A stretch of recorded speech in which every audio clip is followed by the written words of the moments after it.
So we have quite quickly gone through this history of Adramyttium. It's verses 1 to 5. I just want to mark that final waymark, Myra and Lycia. Myra, it comes from the word myrrh. Myrrh is, it's really a Hebrew word, so you won't find its meaning in the New Testament. But if you look for myrrh in the Old Testament, it will give you the meaning, and it really means bitterness.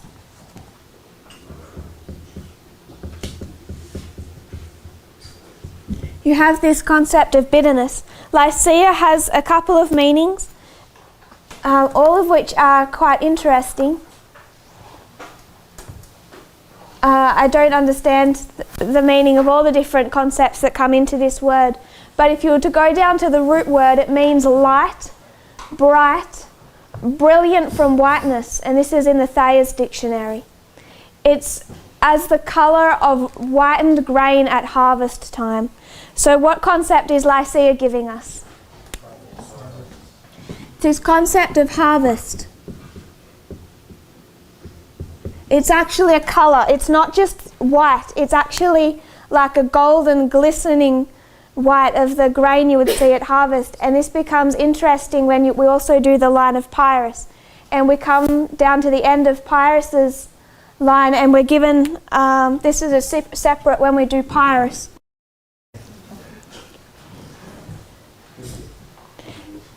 So we covered our line quite quickly in the last presentation. It's the first 5 verses of Acts 27, and we went from Caesarea, Sidon, Cyprus, and Myra. I want to spend a decent amount of time just talking about this Sea of Cilicia and Pamphylia and the overturning, particularly the external, because it becomes interesting to consider. But before we do that, I want us to define Myra and Lycia. So when we come to Myra, it comes from the word myrrh, which gives us the concept of the meaning of bitterness. Myrrh means it was a bitter substance, so it means bitterness. When we consider Lycia, it's the colour of grain at harvest time. It means white, but not just any white. It's like a glistening white colour of when that grain is ripe. When you go to the line of Pyrrhus, why this is interesting, because at the same waymark of Sunday law, Pyrrhus is at Argos, and Argos means the same thing. It's the colour of the grain at harvest time. And the reason was, I believe that city was next to like a valley or a plain known as the Argolic Plain, where they would grow all their grain. And the city was named after the colour of that grain at harvest time. So they both have this same concept of harvest. It also has the concept of a predator, which becomes interesting when we consider Brother Tyler's, what he's discussing about predator beasts and the prey beasts. It also means a wolf in the predator kind of sense, for its violence. But I particularly want to mark the harvest there, and we also mark the harvest of the world from Sunday law, the Nethinims from Sunday law to Daniel 12:1. So I want to rub out, I'll probably redraw it later when we go through our lines, but I just want to rub out this section for now, just so we have some room that we can look at what this is saying. But you have this ship that from the time of the end, 1989, represents the United States and Adventism. And we know that we already know and we already teach that between Panium and the Sunday law, the United States falls. The United States falls as a 6th kingdom, and what rises is the 7th. So when we come to this history for the ship, it's the Sea of Cilicia and Pamphylia. So you see an overturning And what is coming up is a nation made up of every tribe. What I want us to there's an internal application as well when we come to Adventism, but first of all I want us to consider the external. If this is the United States falling in this history, so the sixth kingdom, what does the sixth kingdom look like? It's the United States. What's the seventh look like? What do we tend to call that? There's a phrase. It's not actually a biblical phrase, but it's one that we have in years previously used often. League of Nations, modern Rome. There's another phrase. 10 kings. Sorry? Confederacy.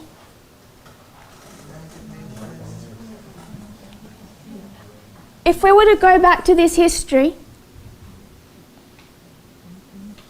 who brings in this seventh? This is at the waymark of Sunday law. So we're marking the seventh kingdom at Sunday law. What happens at Sunday law? Union of church and state. Yes? Trump kind of becomes the overarching person of the 10 kings. So Trump is powerful here? Because the U.S. is the supreme. Who brings in the Sunday law? The United States. And then who enforces it? And enforces its spread. So is the United States more powerful in this history or in this history?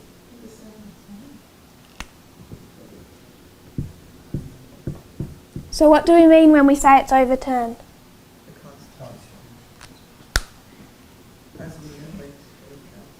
So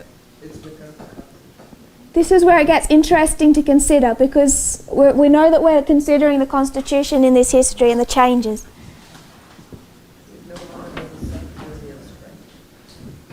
No longer sanctuary of strength. So if we just go on that first premise, the United States is more powerful after the Sunday law than before. And what is being overturned? The Constitution, republicanism, because what happens at Sunday law? Dictatorship. The breaking of republicanism. You can make arguments to see that as progressive, but we usually mark that at Sunday law. The breaking of the Republican horn. So it's ended as one type of power and it's coming up as another type of power. Why is the United States becoming more powerful between Panium and Sunday law? Because what we're saying is this overturning is actually becoming more and more powerful, not less powerful. Do we agree with that? It's the dragon, the lamb morphing into the dragon. Yes, because it's losing everything that makes it lamb-like. The two horns are the only thing lamb-like about that beast. And when that other horn goes, it's no longer lamb-like. So it's becoming less and less lamb-like between Panium and Sunday law. Why is it that it is gaining more and more and more power in this history? How can the United Nations give it power? Because in this history it's the United States that's controlling the United Nations. It's more of a dictatorship. It's joint forces. Why is it a dictatorship? How can it be a worldwide dictatorship? Yes, brother. Well, it's going from being from the people. Tyler was explaining how the people give the government its strength and take away strength from the government to a dictatorship which has more power over the people, or has power over the people. I agree with you, but you're talking internal. Okay. How does that influence Canada? Because Canada, you're fairly liberal. Why would you bring in a Sunday law? Because they're being a bully. All the world. What gives them the power to now be a bully? They're economic. Sanctions.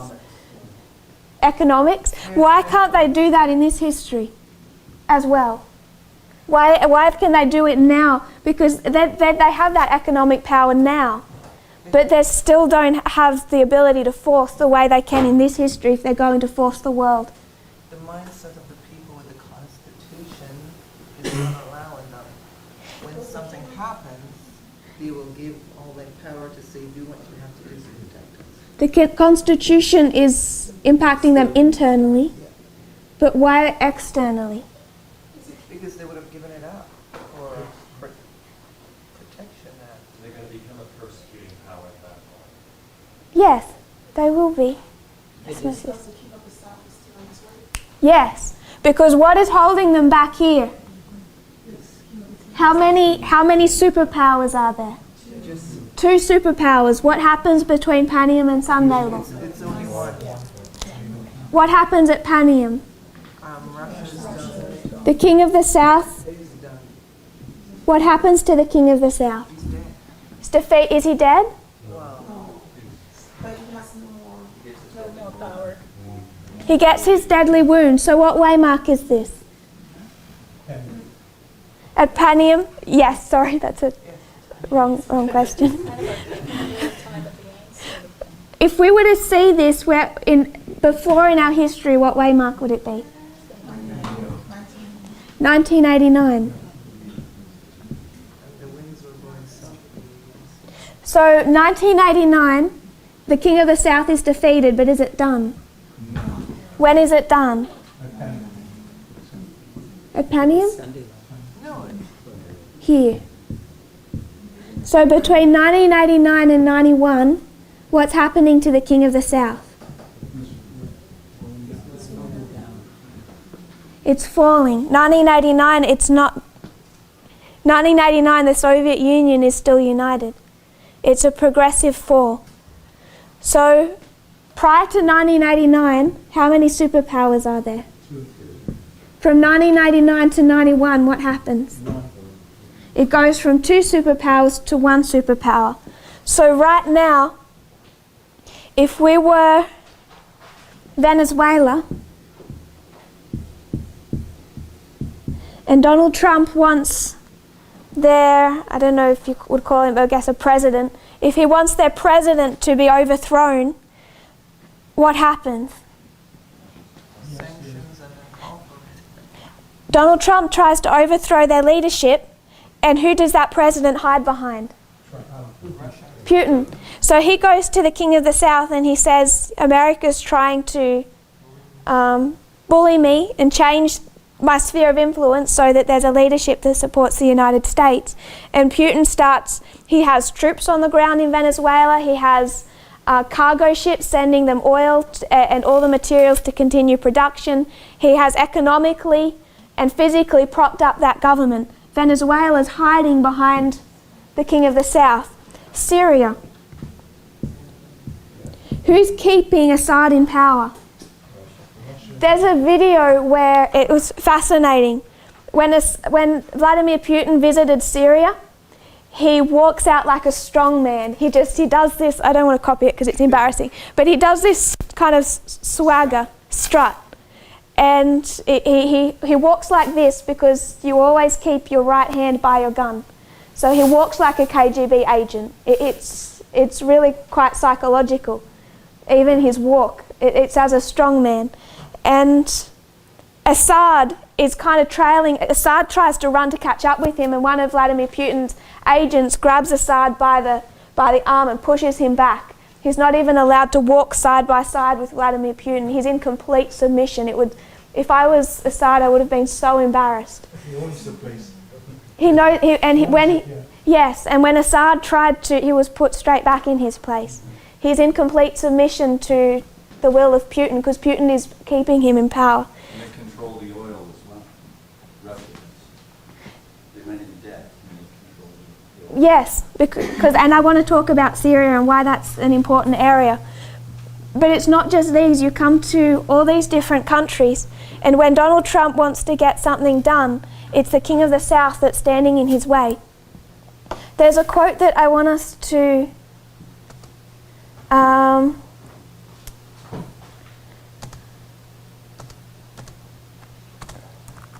we're going to go through this history as well. I just want to reference it. This was in September last year. Donald Trump released the National Cyber Strategy. We're going to discuss that. But he makes an interesting statement. This is Donald Trump writing. He says, the rise of the internet and the growing centrality of cyberspace to all facets of the modern world corresponded with the rise of the United States as the world's only superpower. What period of history is he talking about? After the Saddam. No, he's going backwards. He's talking about the rise of the internet and the growing centrality of cyberspace. When did that happen? 1989, the World Wide Web is invented. There's a paper written about it. 1990, it's created. 1991, it's released. This is our increase of knowledge externally. It's first the suggestion, then the creation, and then the release of the World Wide Web. It's one of the threads we can trace through all of our waymarks. So what Donald Trump is saying is that this history, 1989 to 91, he words it as the rise of the internet and the growing centrality of cyberspace. And he says that 1989 to 91 corresponded with the rise of the United States as the world's only superpower. Because what else happened in 1989 to 91? The fall of the Berlin Wall and then the progressive fall of the King of the South. He's actually brought together the two concepts of the World Wide Web and the information age. He's brought together the fall of the Soviet Union with the rise of the United States as the world's only superpower. So what happens between Panem and Sunday Law? It's the rise of the United States as the world's only superpower. And it's interesting that he would choose to remind us of that in that cyber strategy. So if we were to go, what time do we finish, sorry? I lost track.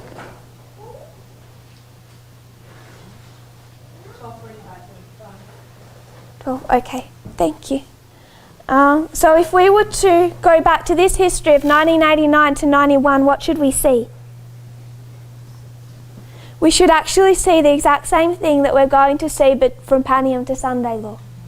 It's already happened. It already happened in this history. But what happened after 1991?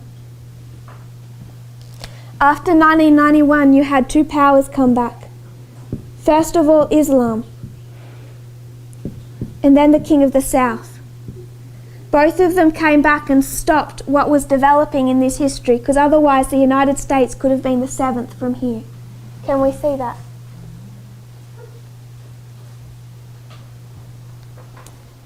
Speak up if you have any questions at this point, because I'd like us to discuss this point a little.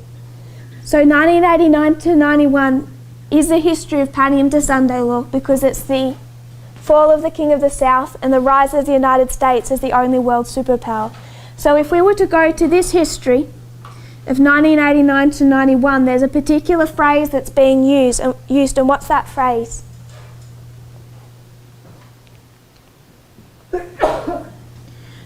We will talk about it as the New World Order.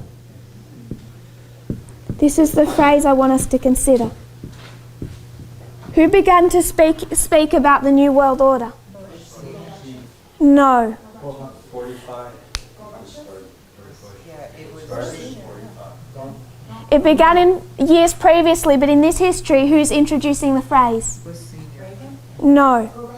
Gorbachev.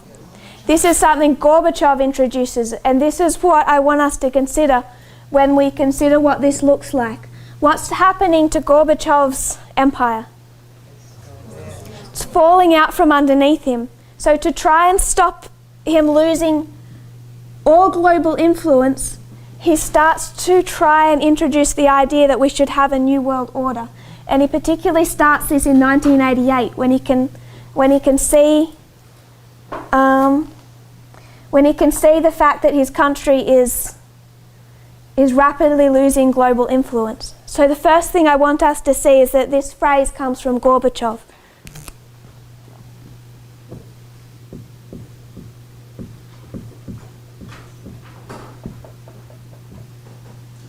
He's the one that in 1988 starts to speak about it. In 1988, he actually makes Reagan and George Bush extremely uncomfortable with his use of this phrase, and I think George Bush actually wrote about it in a book of how uncomfortable he was, because what's Gorbachev's idea of the New World Order? Communism's falling, he's embracing capitalism, he needs another way to make sure that he's not bullied by the United States. If he knows that the Soviet Union is falling in this history, it's 1988, it's all about to fall, Gorbachev knows that the Soviet Union is falling, he knows the United States will be the only world superpower, and he wants protection from the United States. So what does Gorbachev want? A stronger UN. Yeah. So Gorbachev has this idea of a one world government, the New World Order, where you have the UN, all these countries. So you have the USA, you have, I have a guess, whatever he thinks will be left of the Soviet Union, you have Germany, China, France, and what he hopes is that as the Soviet Union falls, he's not going to lose all his influence, and the world is going to be protected from one superpower because of the UN. That this will somehow block the United States from acting like a global bully. When we talk about the New World Order, whenever I've heard this spoken about, and it's from years of, I don't know in this movement because I haven't heard those presentations. I'm speaking from an upbringing in a very conservative, independent Adventist groups, watching Walter Weiss. When we speak about the New World Order and how it's dangerous and bad, we're always speaking about Gorbachev. This is what we think is dangerous, and I want to suggest it's not. The UN was placed there, I believe, by God to protect us from the United States. The UN is good. What is the United Nations composed of? All the countries. All the countries of the world. So you have China, you have Israel, you have the Palestinians, or the Middle East, you have Saudi Arabia, you have Ukraine, Russia,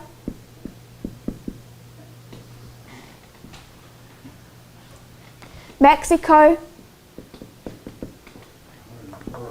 USA, UK, Canada. How much of these get along? And yet we think they have some type of secret agenda where they're all friends behind the scenes, and the UN is going to come together in one world government. If you've ever gone onto YouTube and watched them debate, it's actually kind of funny. If you could, humorous in a kind of sad way. You see them, it's like watching school children. None of them like each other. You watch one nation gets up to speak, and another nation, they all get up and they kind of kick their feet and they march out until the other nation has stopped talking. They don't like each other. But they're forced to get along. They're all forced to get along because it's in law, it's in the UN. And I want to suggest that this is actually a good thing. This isn't a bad thing. Because what this prevents is a one world government. Is a global superpower. So the United States, in Gorbachev's idea, the world is protected from the United States because of the UN. George Bush and Ronald Reagan did not like this. So what they decided was they were going to take this phrase and rework it. They were going to use his same phrase and redefine it. And this is a speech that George Bush makes in September 11, 1990. And he does this intelligently. It's documented intentionally. He does a speech at September 11. There's a global crisis, a Middle East crisis. And I just want to read some excerpts from his speech. He said that he's just had a very productive meeting with President Gorbachev, that we are working together to build a new relationship. He's talking here about Iraq and Kuwait. This is the Gulf War. He says clearly, no longer can a dictator count on East-West confrontation to stymie concerted United Nations actions against aggression. So he's saying for the last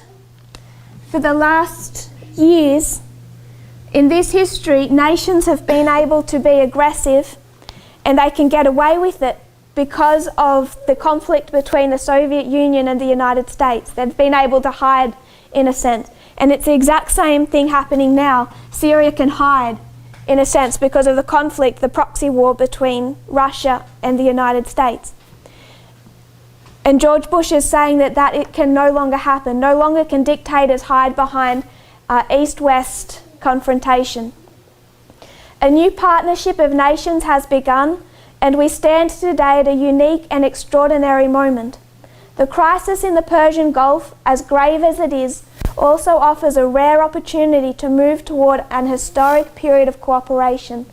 Out of these troubled times, our fifth objective, a new world order, can emerge, a new era, free from the threat of terror, stronger in the pursuit of justice, and more secure in the quest for peace.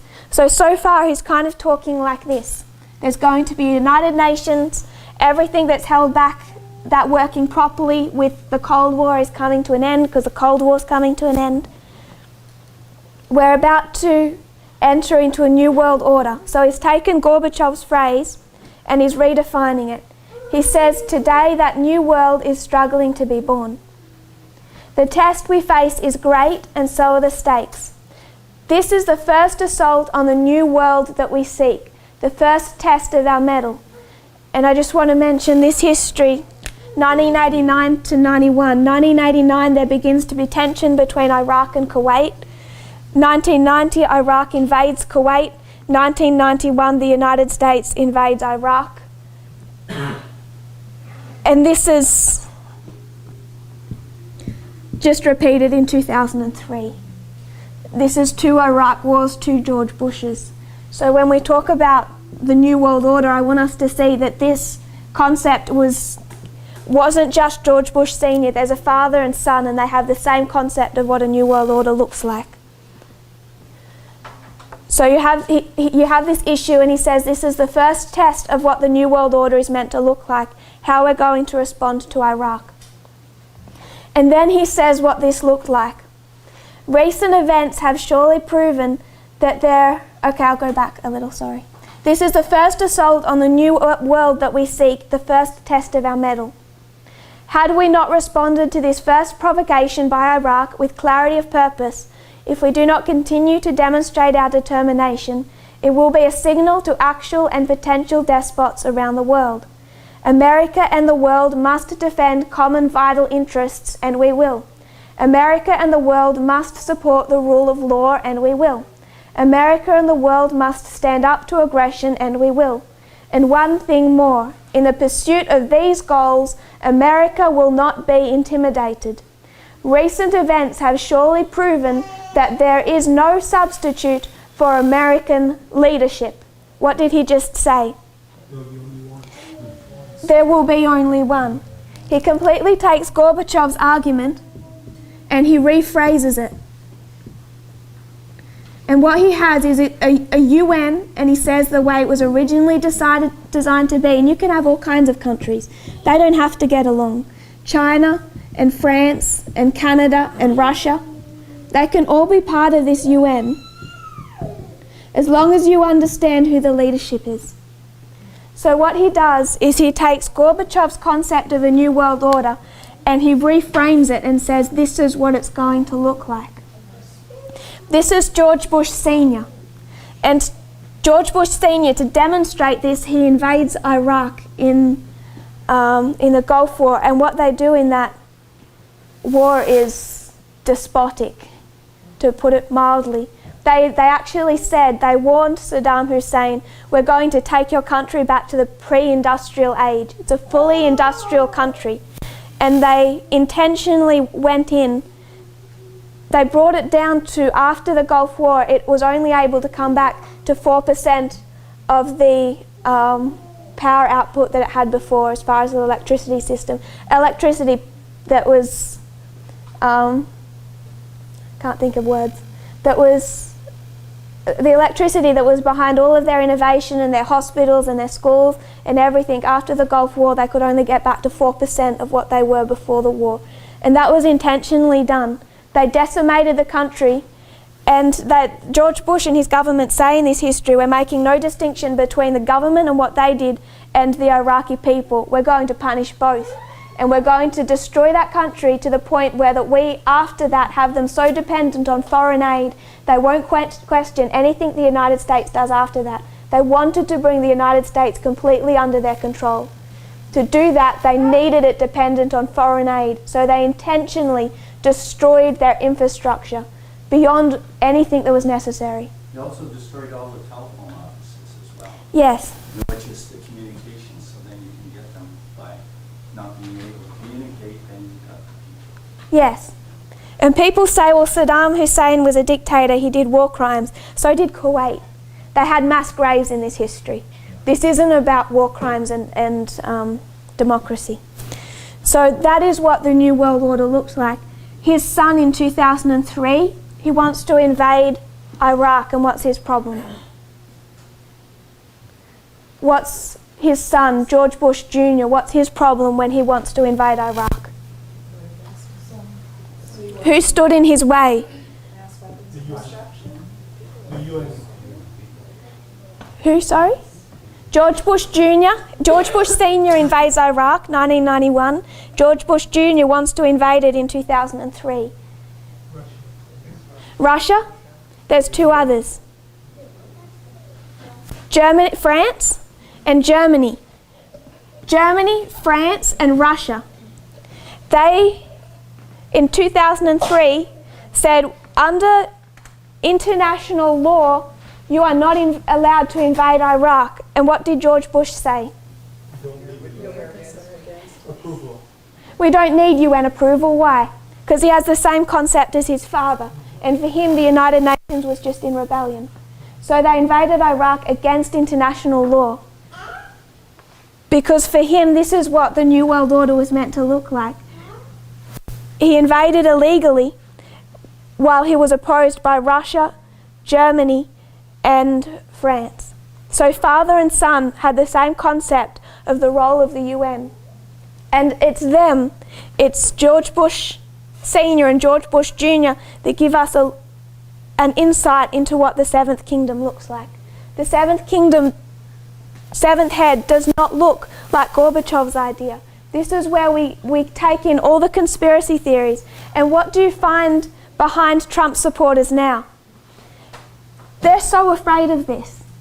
Even, I don't have the quotes in front of me, but they actually, the supporters behind Trump, even those within his government, say there's a secret UN agenda to control the world, which is why the United States needs to take back control of the UN.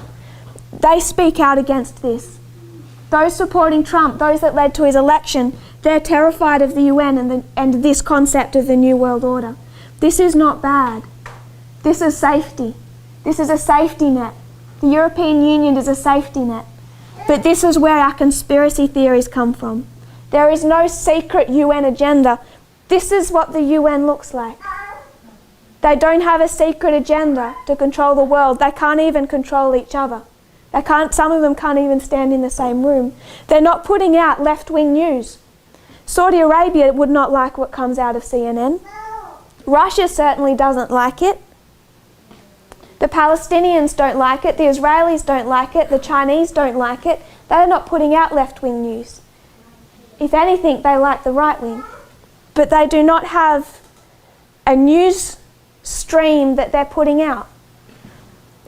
We have so many conspiracy theories tied to the role of the UN. It isn't something to be feared, it's something that was designed to protect us. And what we see from 1989 to 91, or from Panium to Sunday Law, from the sixth head to the seventh, is not Gorbachev's idea, it's the concept of George Bush.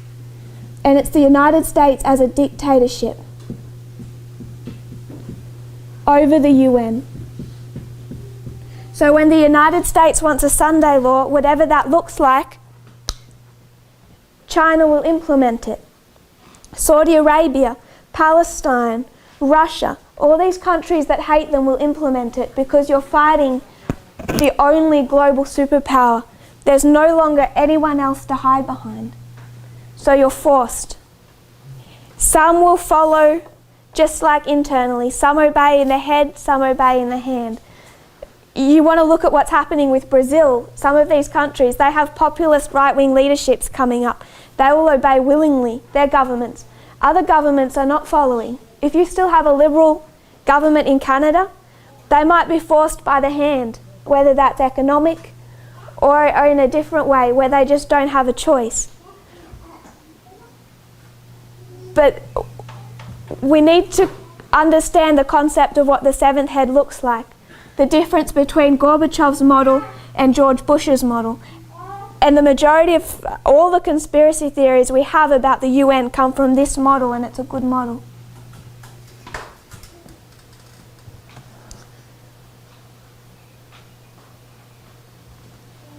Tess, Yeah. you just bring in the occultic side of things and the dragon power and so on. Just where does that figure in terms of the New World Order? And obviously, conspiracy theories, Walter Pike, very big into the occultic influence there that the UN. So What's the question? the question is, what about the religious side of the UN, the kind of occultic side? How I see it is they have their circle, and in this circle they have Hinduism, and they have Islam, and this is kind of isn't this what they've got beneath? And they have Buddhism, all these different things. And they're all kind of come together. What's wrong about this? Nobody's right and everybody's Is that a bad thing? No, for protection, it's not a bad thing. This is a good thing. Yeah. This is what we want under the Constitution. What does the United States want? Of religion. Freedom of religion. You can be Hindu, Islam, Buddhist, Seventh-day Adventist, as long as what? As long as you're under Protestantism. This is what it looks like in the United States. This is what they're trying to bring about. As long as you fit this model, as long as you come under our control so you can do what you want, but you need to follow our beliefs, our morality. You have to look like us, dress like us, practice like us, speak our language. As long as you can do that, then sure. But you come under our leadership. This part of the UN, morally, we don't agree with any of these religions. But for protection, it's good, because then we can put in here Seventh-day Adventists. And that's safety, because this is freedom of religion. Everyone gets their own piece of the pie. If you want to practice Hinduism, you have freedom. If you want to practice Sabbath keeping, you have freedom. It's when we come into this model, you lose all your freedom. In this model, countries might not be able to do everything that they want, like invade Iraq, but it's safety. This is not safe. This is not safe. So, sorry? Isn't that what Rome has gone to as well? Yes. Where you can remain whatever you are, Yes. but as long as you come under. Yeah. As long as you think like us and act like us. And it's become quite a political, their message has become quite political as they try to take over the government. So, when we look at the Sea of Cilicia and Pamphylia, we see the overturning, and this is a nation made up of every tribe. So what's coming up is the UN, but what that looks like is this. Because at Sunday law, the United States is more powerful than it was before, and it's more powerful because the other world superpower has fallen. And we've already seen that in our reform line from 1989 to 91. But God was really good to us, and they still had two restraints that were going to make sure that this didn't progress too quickly. So we find Islam and the King of the South both come into history, and they start to hold back the United States from doing, from fulfilling its full purpose. We've described what the UN looks like. And these conspiracy theories of Walter Weiss, they're really conspiracy theories that you find within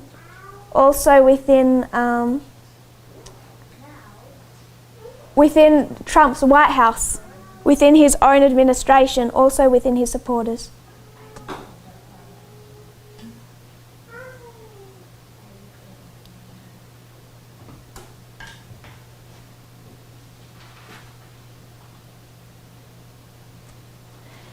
This is just, I think this might be this was all written also about in the New York Times in that history. Trying to find the source for this one. But it's an interesting statement. I'll try and find the source later. A pivotal point came with Bush's September 11, 1990 speech toward a new world order. It's a commitment to US strength. The Gulf crisis was seen as a reminder that the US must continue to lead and that military strength does matter, but that the resulting new world order should make military force less important in the future. A very few postulated a bipolar new order of US power and United Nations moral authority. The first is global policeman, the second is global judge and jury. The speech was indeed pivotal, but the meaning was hidden. The main point is the following. It had been assumed that the old bipolar, two-power world would beget a multipolar world. The immediate post-Cold War world is not multipolar, it's unipolar. So it had been assumed that you would go from two to many under the United Nations. But you could immediately see after the end of the Cold War, it didn't go from two to many, it went from two to one. And that's what we see from Panium to Sunday Law. We already have in history an example of what the seventh head looks like.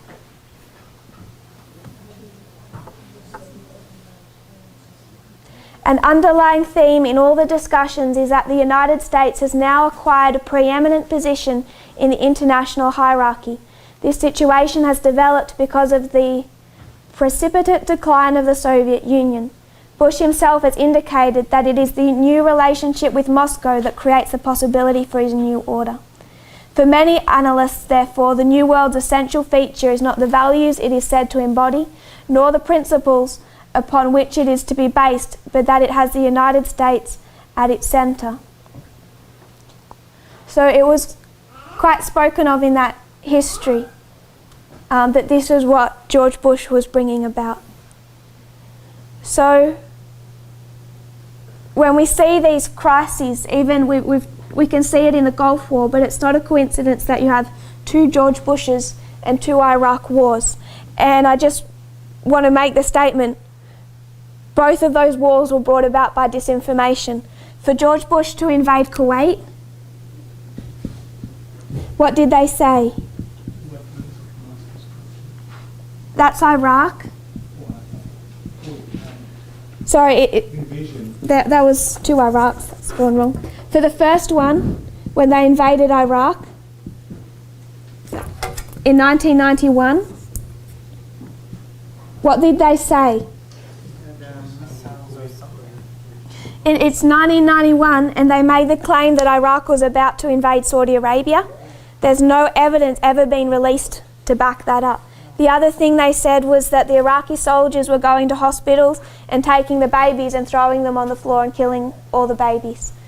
There was a young girl, I think she was about 15, and she went on US television and she said that she'd worked in those hospitals and she'd seen the Iraqi soldiers kill all the babies, put them on the floor. It was later revealed that she was the daughter of the ambassador from Kuwait to the United States. The ambassador from Kuwait, he trained up his daughter. She was the daughter of the ambassador. She went on television, on American television, pretended to be a crying, damaged victim of Iraq's invasion, and she made up these stories that had been fed to her about the babies. It was all built on a lie. And because of those stories being shared through the US media, George Bush was able to persuade the people that they needed to invade Iraq because he made the people afraid and angry. This first Iraq war was brought about by disinformation. What about the second? Weapons of mass destruction. What's happening right now? What's Iran doing? Iran just apparently hit some oil tankers and shot down a drone, and the United States are saying, look what Iran did, and what did the EU say to the United States? No, this time you need to prove it. We've been here before. They've lost some credibility. So we need to be able to question. I just want us to see the connection between these two invasions. Both are built on disinformation, both are a George Bush father and son, and both are an Iraq war. And both of them show us what the New World Order looks like. Sometimes the UN might follow in the mind, sometimes it might follow in the hand. Because like in 2003, George Bush says, you're either with me or against me. In 2003, the opposition of Russia, France and China held no authority with him. So I want us to consider how this impacts our conspiracy theories when we talk about the United Nations. It does have a occult kind of base. It has this concept of all the religions coming together, and some of them are quite pagan. A lot of it is paganism. But that in itself is not a bad thing. That's protection for us. Just like all of these nations coming together is protection for us. This is the EU. And what do populist leaders want to do to the EU? What does Steve Bannon want to do to the EU? Destroy it. Why? Because if you're a populist, right-leaning leader, the EU is a restraint on your power. So they need to either destroy it or take it over and control it. They're trying to do one or the other. The EU is not a bad thing. It has kept us safe for decades. We have this concept, and I want to say it's wrong, that what we have to fear is globalists. And this comes into 2016, and we're looking at Clinton, and we're worried because she's a globalist. She's this and this. And we're worried about Clinton because of globalism. Globalism is not what brings about the Sunday law. Globalism is safety. There's nothing wrong with globalism. What we needed to fear was populism. Populism is what brought about Adolf Hitler and Mussolini. Populism is what brought about Donald Trump. It's not globalism, it's populism. And populism requires the breakdown of this type of structure. So when we talk about the globalists and George Soros and the Rothschilds, so much of that is fed from conspiracy theories. I think the richest Rothschild currently is around the 1,400th richest person in the world right now.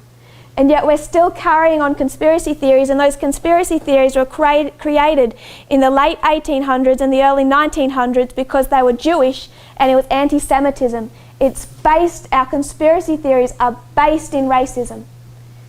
You can bring that back to our reform line, 1979. It keeps coming back to a same type of theme.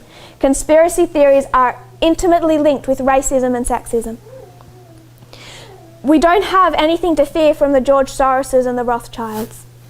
What fed that is conspiracy theories, and it's those conspiracy theories that fed the movement that elected Donald Trump. So why are they feeding into Adventism, and why are they feeding into this movement? It's because we're drunk on the wine of apostate Protestantism. We need to cleanse that as quickly as we can. It's not globalism, it's populism.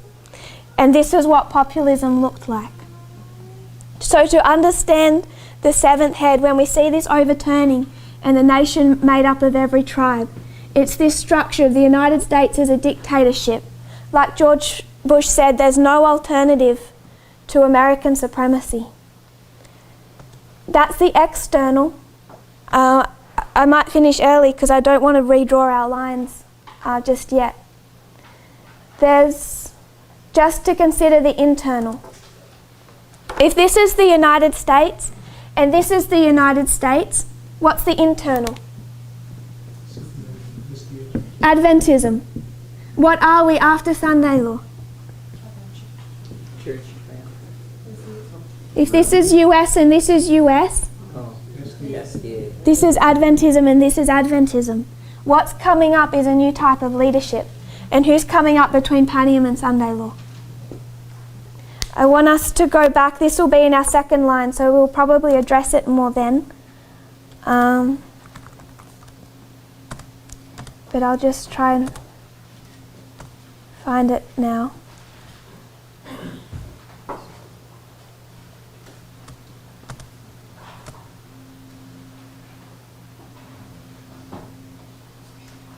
This is ML 334.1.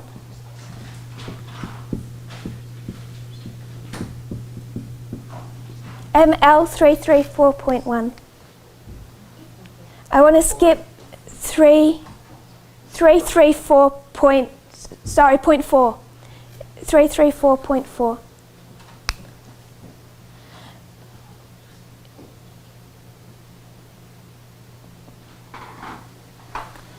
I'll skip in a sentence.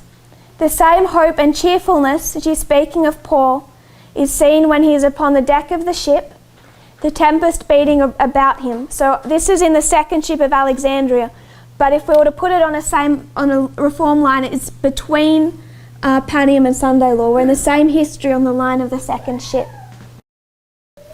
The same hope and cheerfulness is seen. The tempest beats around him. The ship is falling to pieces. The ship is Adventism. He gives orders to the commander of the ship and preserves the lives of all on board. Although a prisoner, he is really the master of the ship. So what is that saying? You have this ship representing Adventism all the way through. It's Adventism before, based on the United States. We can also see it's Adventism after, but who's the boss? There's a change in leadership. And what begins to rise up in this history between Panium and Sunday law is Adventism under a new leadership. It's this movement. We're still Seventh-day Adventists. Seventh-day Adventism itself doesn't end. The institutions come to their end. The institutions of the United States fall here, and the institutions of Adventism end here. But the United States itself is still a power. Adventism is still a power, but you start to see a change in it becomes, the change in the leadership becomes visible. Paul becomes visible in this history as the leadership of the church. When we go to Adventists, because we're bringing in Levites in this history, what are we saying to them? We're still Seventh-day Adventists. We accept Ellen White, all of that. Adventism, Seventh-day Adventism itself hasn't ended. It's your leadership. You need to stop following the conference structure. You need to follow this movement because they have rejected the prophetic messages. We're repeating the history of Christ. So this is Adventism and this is Adventism. But the work of Paul becomes visible and there's a new leadership.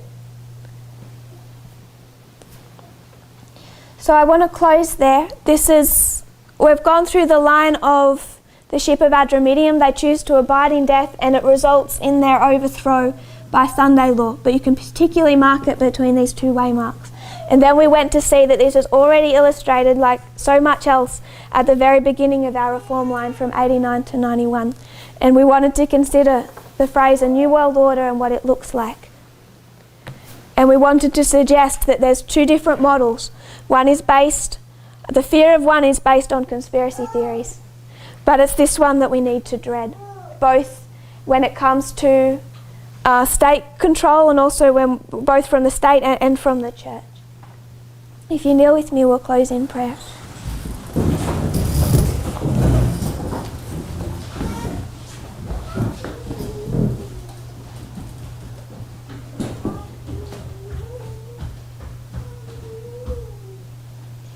Dear Father in heaven, thank you, Lord, for our blessings.